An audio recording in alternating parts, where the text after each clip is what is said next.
Hello ma'am sir, good day. Bali, share ko lang sa inyo itong ABR natin, no? So bali, itong ABR natin is makakatulong sa ating computer, no? So ito yung computer set natin. So kailangan po dito, so meron siyang tatlong saksakan. So pwede natin saksak itong sa CPU, yan. Then ito po yung sa monitor. Kung personal PC, so dalawa lang po yan, pwede nyo isaksak dito sa ABR. Then meron namang isa dito, so siguro wag nyo na lang po lagyan ng search sa cellphone, no? So kung naka POS naman po kayo, so yung isa pang printer, tapos yung pangalawa po ay pang monitor, then yung isa is pang CPU. Ano po?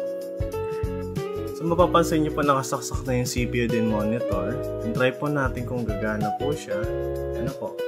So ito po yung saksakan yan. Ito yung saksakan, dapat may provide tayo na isang extension. Then ito po yung sa ABR. Ano po? So isaksak po natin siya dito sa extension. Yan. Para ito na lang yung switch, no? So open natin siya.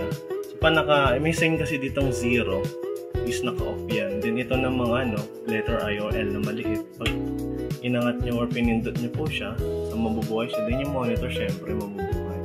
So, nagkaroon lang po siya ng power. Then, try natin i-open yung CPU. Ayan. So, magrara na po siya.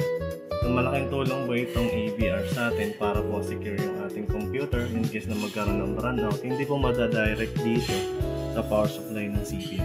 Then, ano po? So, yun lang naman po, sir, ma'am.